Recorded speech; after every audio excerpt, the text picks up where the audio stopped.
Have you ever noticed how some people get nervous, not when they lose, but when you start winning quietly? They don't flinch at failure. They flinch at your calm confidence, your silent progress, your refusal to play their games. You didn't challenge them. You didn't threaten them. All you did was grow, and somehow that was enough to make them uncomfortable. But what if I told you that the people who try to outsmart you aren't always your enemies? Sometimes they're friends, colleagues, even family.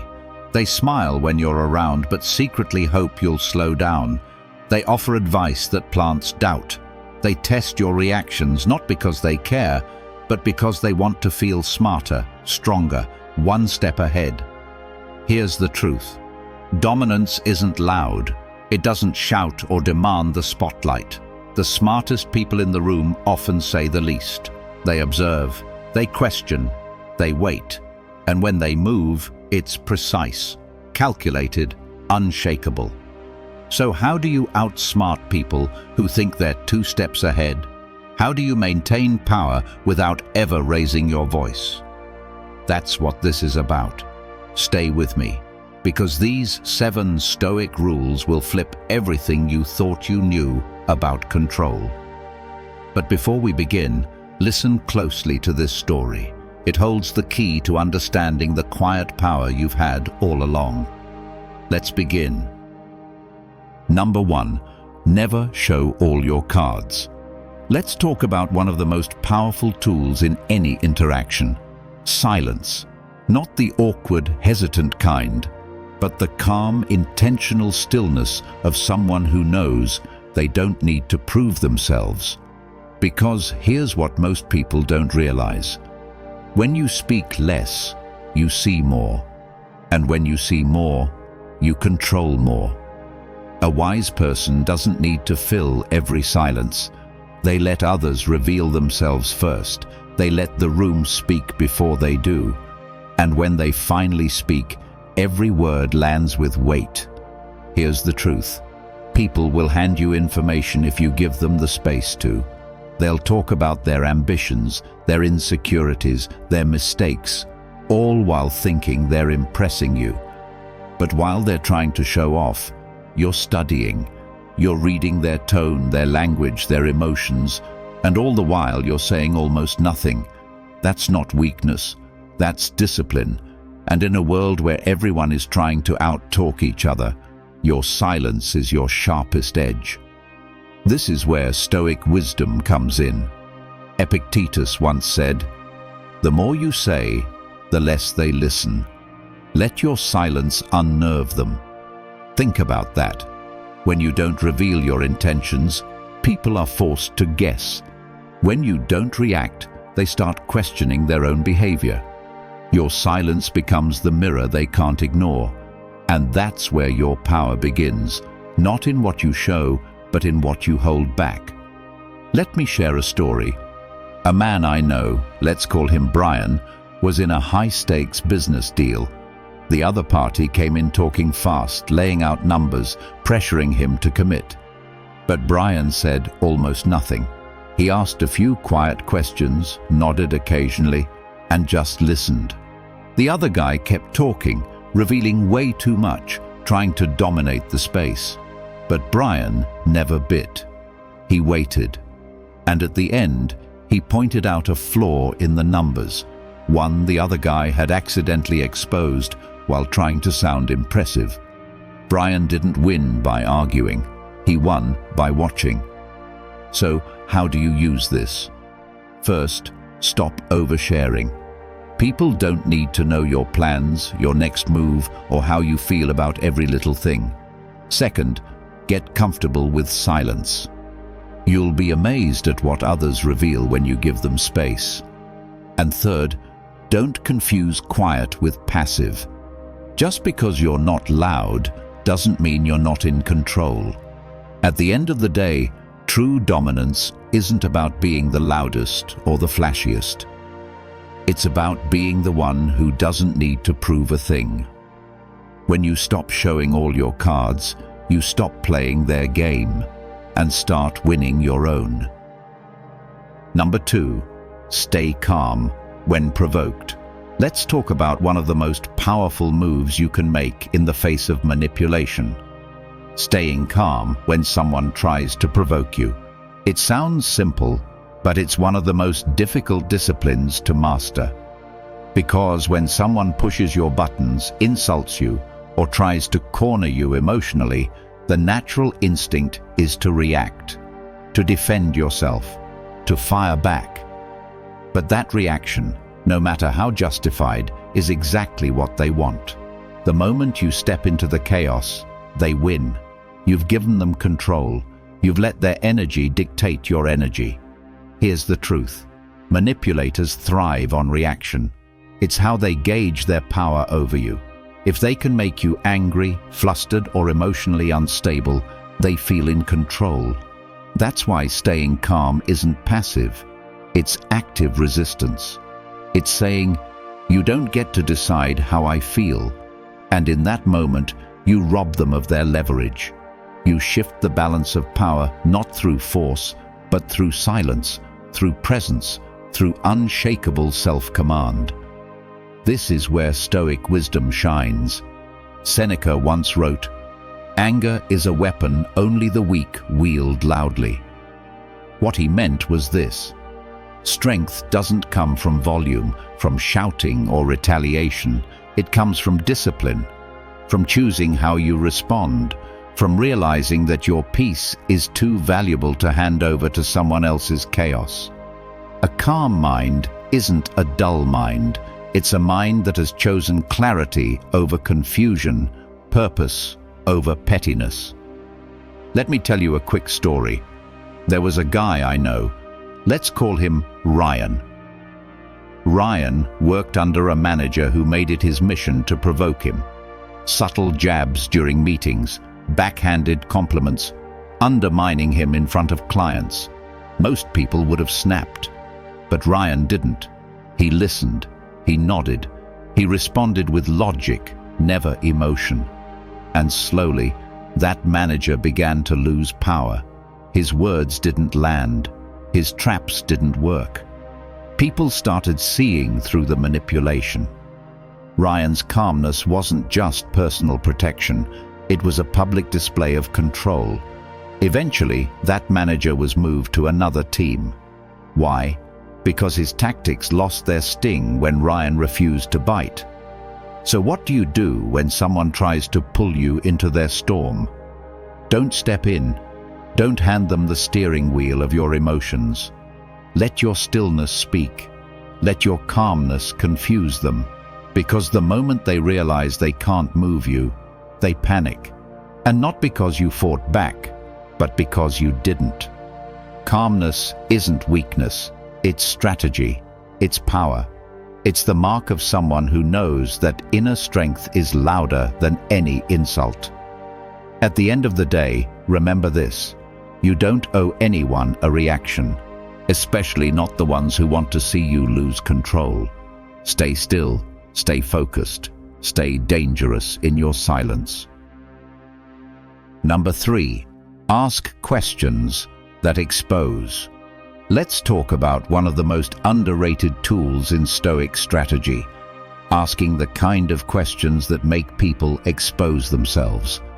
You see, when someone lies, manipulates, or postures with false confidence, our instinct is often to argue, to correct, to attack back with facts.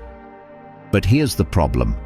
Arguments make people defensive, and defensiveness rarely leads to truth.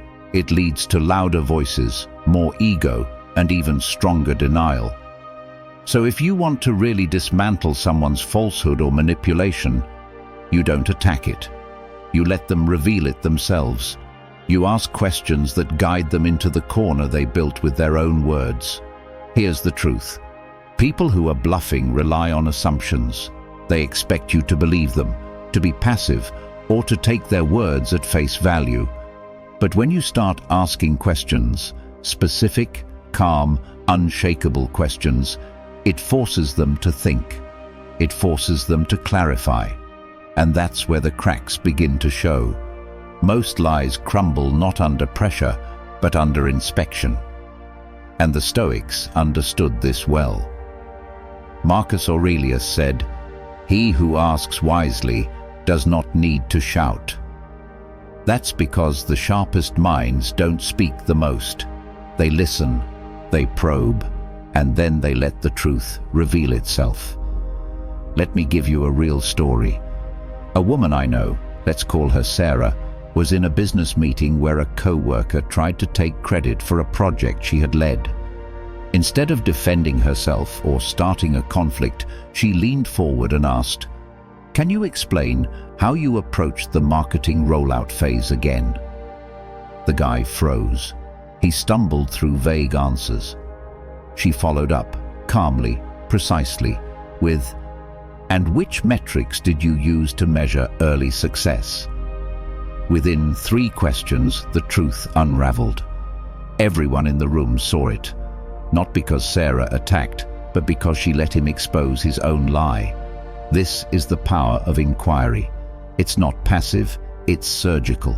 Every question you ask pulls back a layer, and people who operate in deceit can't survive too many layers.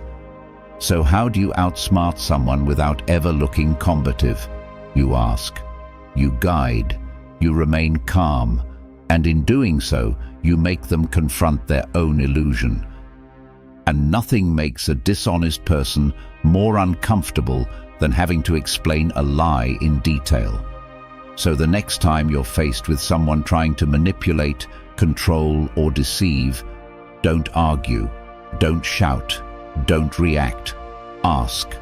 Ask the kind of questions that pull the mask down gently but completely. Let the room witness the unraveling, not through confrontation, but through clarity. Because in the end, the most powerful words aren't the ones said in anger. They're the quiet ones that make someone realize they've just exposed themselves without you even raising your voice. If you found this valuable, hit like and subscribe for more powerful insights. Number 4, understand before you act. Let's talk about one of the most overlooked yet most powerful habits of the truly dominant, those who observe first and act later. In a world obsessed with instant replies, fast decisions, and emotional reactions, the person who waits to understand before they act becomes dangerously effective. Why? Because most people don't actually listen. They hear words, not motives.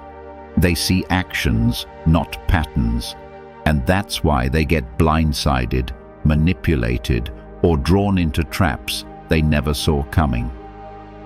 But those who master the art of perception, who take the time to see beyond what's being said, gain an edge no one else sees coming. Here's the truth.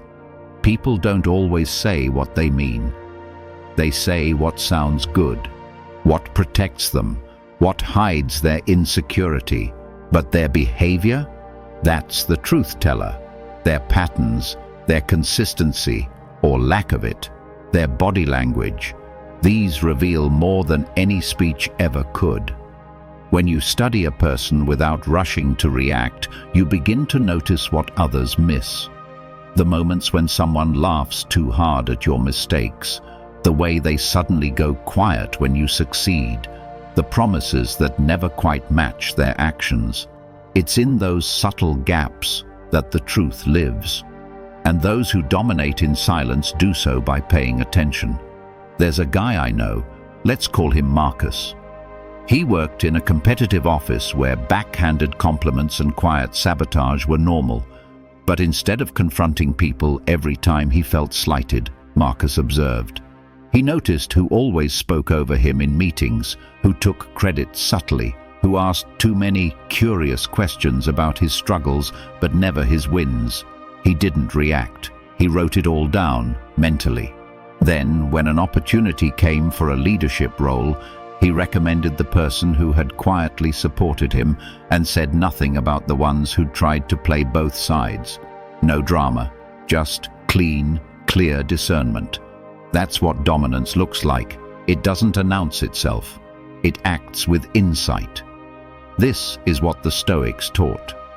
Seneca said, "To master others, first see them clearly. To see them clearly, do not react." In other words, don't just listen, study. Don't just respond, perceive. Because when you learn to see people's true motives, not just their noise, you stop being played. You start playing smarter. So the next time someone comes with flattery, with criticism, with sudden warmth, pause. Ask, what's behind this? What's the pattern? Because dominance doesn't come from reacting fast. It comes from understanding deeply. And the more precise your perception, the more impossible it becomes for anyone to deceive you. Number 5. Appear simple, think deeply. Let's talk about one of the most misunderstood traits of powerful people, those who deliberately keep their brilliance hidden. In a world where everyone wants to be seen, heard, and applauded, the wisest minds are doing something very different. They're observing in silence, calculating with clarity, and letting the world underestimate them. Why? Because being underestimated is one of the greatest advantages you'll ever have. When people assume you're simple, they speak more freely. They reveal their strategies, their assumptions, their weaknesses, without realizing they're giving you everything you need. And while they're busy judging the surface, you're already 10 steps ahead in depth. Here's the truth.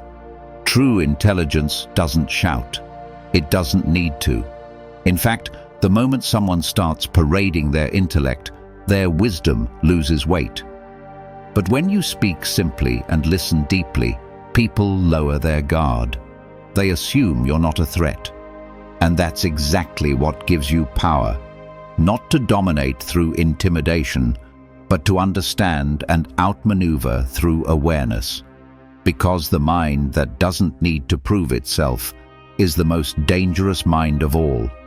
It moves quietly. It strikes rarely. And when it does, it's already won. Let me tell you about someone. His name was Ryan. On the surface, he was just a quiet guy at work. Friendly, polite, didn't talk much in meetings. While others argued and tried to impress, Ryan just listened. When decisions were made, he offered short, humble thoughts, never overreaching, never pushing. People assumed he wasn't that sharp. They even joked about it sometimes. But Ryan had been watching everything, not just the projects, but the politics, not just what people said, but what they avoided. And when a crisis hit the company, Ryan calmly proposed a solution so effective that the entire leadership team turned to him. Not because he spoke the loudest, but because when it mattered, his thinking was deeper than everyone else's combined. From that moment, the jokes stopped, and the respect never left. This is exactly what Marcus Aurelius meant when he said, "A sharp blade does not announce itself with noise." Let them underestimate you. Let them think they're smarter, quicker, better prepared, because while they're focused on appearances, you're mastering substance. While they talk, you calculate. While they flex, you prepare. And when the moment comes to act, they'll never see you coming, not because you hid your strength, but because you never felt the need to flaunt it. True dominance isn't loud. It's subtle, patient, and deeply rooted in still waters. So appear simple, but always, always think deeply. If you've watched the video this far, don't forget to leave a comment with a "thank God" and give it a like if you enjoyed the content. Your support means a lot and motivates me to keep creating more interesting videos. I hope you find inspiration in them and that we continue learning together. Thank you for your support. Number 6. Detach from outcomes. Let's talk about a paradox most people never understand. When you stop chasing outcomes, you gain the most power. The world tells you to care deeply about results, the deal closing, the argument being won, the recognition being earned.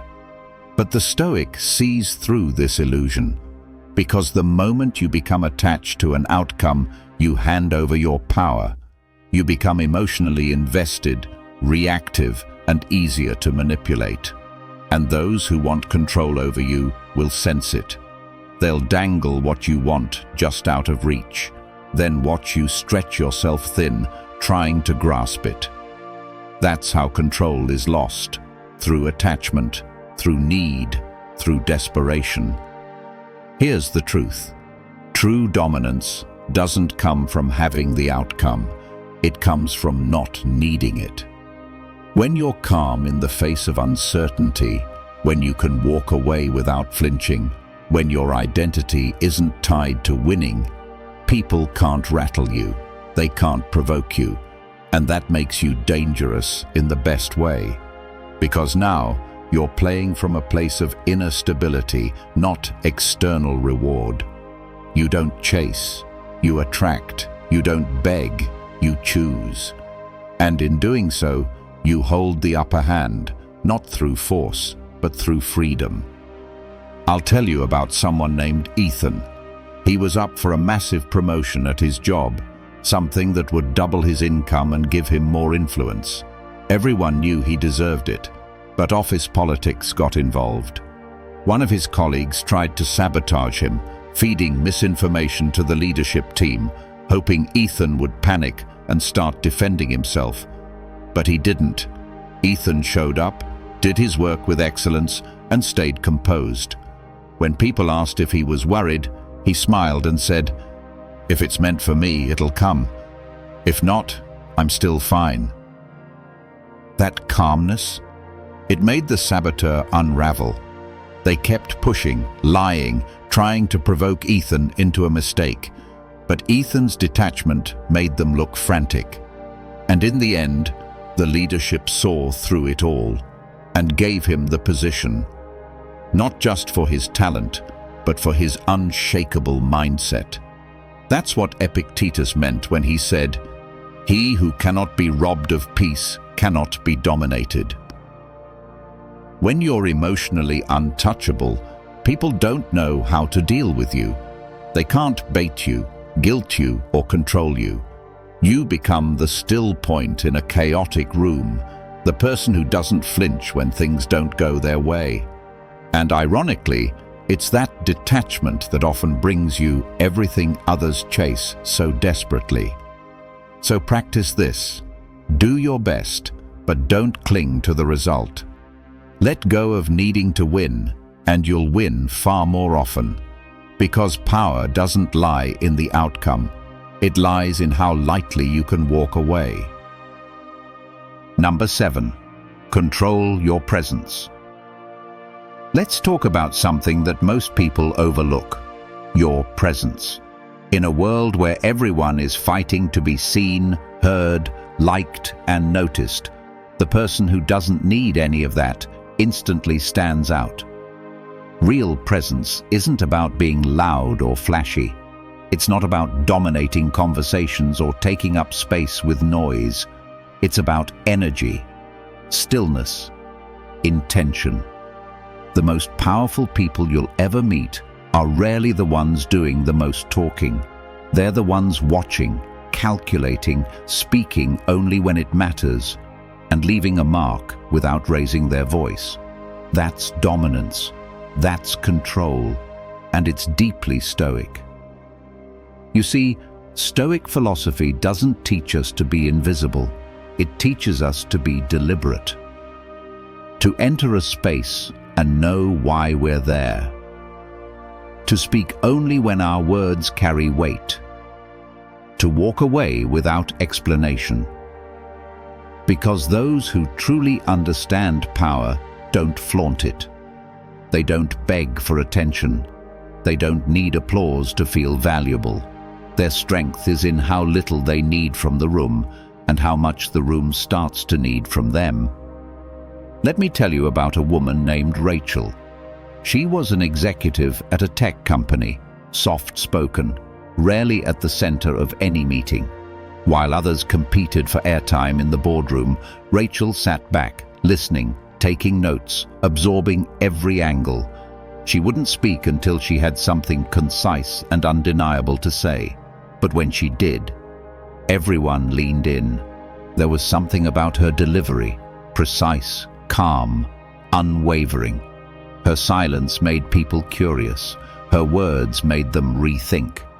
Over time, people stopped interrupting her. They waited for her input, not because she demanded authority, but because she embodied it. That's what Seneca meant when he said, "True power moves without noise. It does not seek recognition, it commands it." It's the kind of energy that makes people watch when you walk into a room, even if you haven't said a word. It's the awareness that you don't need to perform. You need only to be grounded in who you are. So, if you want to outsmart anyone, start here. Control your presence. Don't rush to fill silence. Don't overshare. Don't try to win people over. Let your calm be louder than their chaos. Let your restraint be more intimidating than their performance. And let your exit be as purposeful as your arrival. If you believe this video can help others, give it a like. It helps the YouTube algorithm show it to more people. And don't forget to subscribe for more awesome content coming your way. Share your thoughts in the comments. I will definitely reply.